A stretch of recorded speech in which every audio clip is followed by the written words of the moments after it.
শয়তান ছবিটা কিন্তু বক্স অফিসে অলরেডি তুলকালাম ফেলে দিয়েছে এবং এই সিনেমাটা আমার মনে হয় ব্লকবাস্টার হিট হতে চলেছে। এবং এই কথাটা আমি শুধুমাত্র হাওয়ায় বলছি না, আমি যখন ফার্স্ট ডে রিভিউ করেছিলাম সিনেমাটার, আমি বলেছিলাম দর্শকরা কানেক্ট করবেই করবে এবং দর্শক যখনই কানেক্ট করবে তখনই হল ভরিয়ে দেবে, তাই কিন্তু হয়েছে। এবার এই সিনেমাটা mainly super natural thriller film এই জনারটাকে টার্গেট করেছে, কিন্তু এই সিনেমাটাকে বলা হচ্ছিল হরর ফিল্ম। হরর ফিল্ম কিন্তু নয়। এই ঘরানার ছবি হিন্দিতে কম হয়, কিন্তু রিমেক করা হয়েছে। রিমেক করলেও আমরা জানি অজয় দেবগন যখন রিমেক করেন, তার রিমেক কোথাও না কোথাও গিয়ে আসল ফিল্মটাকেও ছাড়িয়ে যায়। এবং যে সিনেমাটা রিমেক করা হচ্ছে গুজরাটি ফিল্ম, সেই সিনেমাটাকে অনলাইনে বিভিন্ন জায়গা থেকে কিন্তু সরিয়ে দেওয়া হয়েছে। যাই হোক, আমি সিনেমাটা এর আগেই দেখে ফেলেছিলাম। তো এই সিনেমাটা মানে এর আগে যদি আপনি ভোলা দেখেন, ভোলাও কিন্তু ওয়ার্ল্ড ওয়াইড সিনেমাটা বেশ ভালো কালেকশন করেছিল। হ্যাঁ, বিরাট কোনো কালেকশন করেনি, কিন্তু যে কালেকশনটা করেছিল, সিনেমার যে বাজেট ছিল এবং সিনেমাটাকে যেভাবে যে প্রোডাকশন ভালোতে তৈরি করা হয়েছিল, কিছু না কিছু কিন্তু তারা লাভ করতে পেরেছে।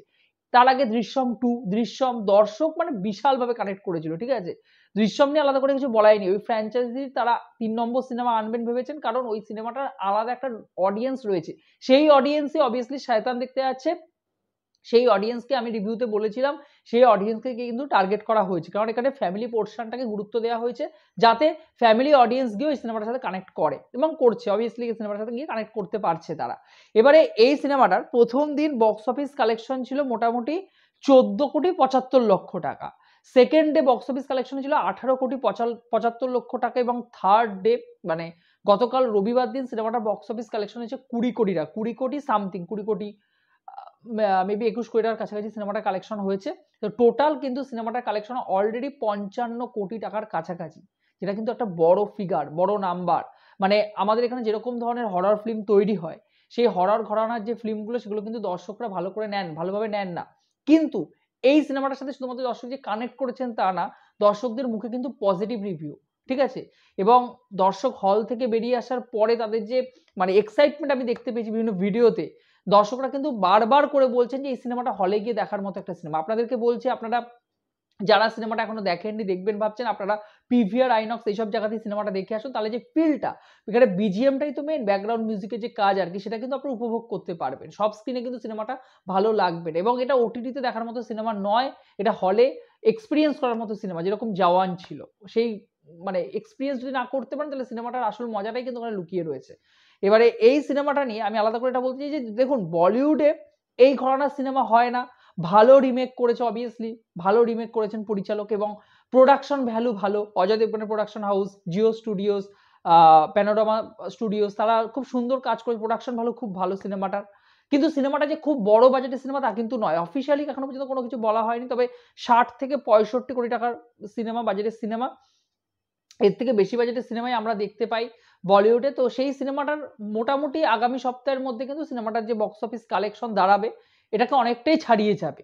তো আমার মনে হয় সিনেমাটা বড় বাজেট মানে বড় স্কেলে গিয়ে মানে বড়ভাবে কিন্তু সিনেমাটা চলবে এবং ওয়ার্ল্ড ওয়াইডও কিন্তু সিনেমাটা টুকটুক করে ভালো বিজনেস করছে।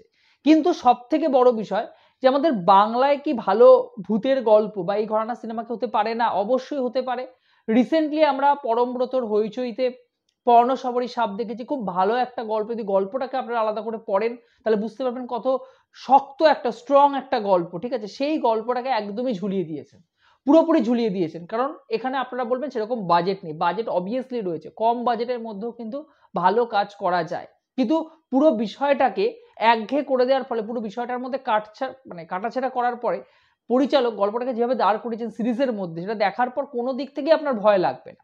পর্ণশবরী সাপ, সৌভিক চক্রবর্তীর গল্প, দুর্দান্ত একটা গল্প। তাছাড়া যদি বাংলাতে কাজ করতেই হয়, আমার মনে হয় বাংলাতেও কিন্তু এরকম প্রচুর গল্প রয়েছে, যেগুলোকে খুব সুন্দরভাবে কিন্তু পর্দায় ফুটিয়ে তোলা যায় এবং দর্শক কিন্তু খুব দারুণভাবে সিনেমাগুলোকে নেবেন, কারণ সিনেমাগুলোর করার আগেই সেই গল্পগুলো অলরেডি দর্শকদের কাছে হিট।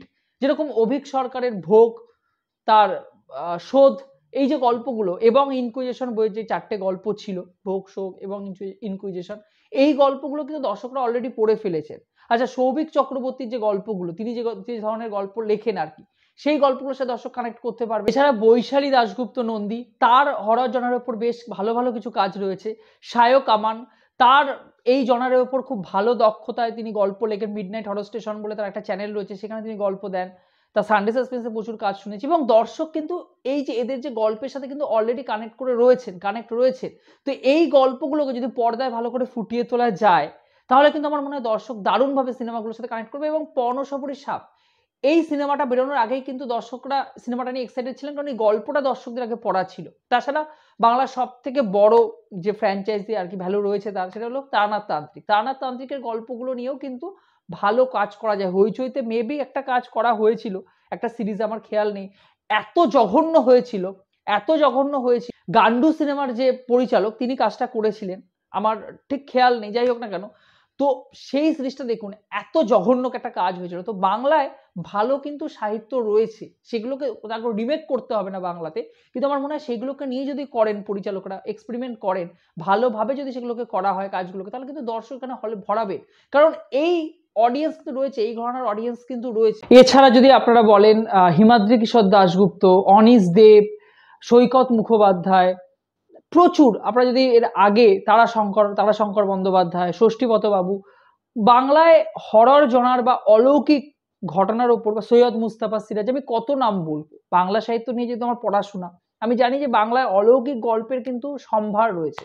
সুনীল গঙ্গোপাধ্যায় একসময় লিখতেন। তো মানে শুধুমাত্র ডিটেকটিভ কাহিনী নয়, বাংলায় কিন্তু অলৌকিক গল্পের উপর প্রচুর কাজ হচ্ছে, এখনো নিয়মিত হচ্ছে। প্রতি বছর বইমেলাতে কিন্তু প্রচুর বই রিলিজ হয় যেগুলো কিন্তু অলৌকিক ঘটনার উপর রয়েছে, এবং সেই বইগুলো কিন্তু বেশ ভালো বই। দর্শক কিন্তু বইগুলোর গল্পগুলোর সাথে কানেক্ট করতে পারে, এটাই কিন্তু বিষয়। যখনই পজিটিভ রিভিউ তারা পান, তারা কিন্তু সিনেমা দেখতে যান। এখানে কিন্তু ভালো সিনেমার কদর রয়েছে, আমরা জানি। সে থ্রিলার সিনেমা হোক, রক্তবীজের মতো সিনেমা হোক, ঠিক আছে, বা কোনো বায়োগ্রাফিক্যাল যে সিনেমাগুলো হয়, ড্রামা ফিল্ম যেগুলো হয় আর কি, সেই ঘরানার সিনেমা হোক, দর্শক কিন্তু দেখতে যান। আপনার রসগোল্লা দেখুন, গোলন্দাজ দেখুন, এগুলো কিন্তু দর্শক দেখতে গিয়েছিলেন, হল ভরিয়েছেন। তো আমার মনে হয় এখানে যদি সাহিত্যের সেই মর্যাদা দেওয়া হয়, যদি সেই সাহিত্যগুলোকে নিয়ে কাজ করা হয়, তাহলে কিন্তু দর্শক হলে গিয়ে সিনেমা দেখবে। তো এবার আমার মনে হয় যে পরিচালকদের, বিশেষ করে আমাদের বাংলার পরিচালকদের ভাবা উচিত, যদি একটা সিনেমা হচ্ছে, শুভশ্রীকেরই একটা সিনেমা তৈরি করছেন দেবালয় ভট্টাচার্য, হরর ফিল্ম একটা তৈরি করছেন, কি ঘরানার সিনেমা হবে বা কি বিষয়ের উপর হবে আমরা জানি না, কোন গল্পের উপর অবলম্বন করে হবে, না মৌলিক কোনো গল্প লিখে তিনি করবে সেটা এখনো জানা নেই। তবে দেবালয় ভট্টাচার্যের কাজের উপর আমার বিশ্বাস রয়েছে, তিনি এক্সপেরিমেন্টাল কাজ করেন, তিনি ভালো কাজ করেন। তার বাদামি হায়নার কবলে বলুন, তার ইন্দুবালা ভাতের হোটেল বলুন, তার কাজ কিন্তু আমার বেশ ভালো লাগে। তো দেখা যাক, ওই সিনেমাটার জন্য আমি এক্সাইটেড হয়ে রয়েছি।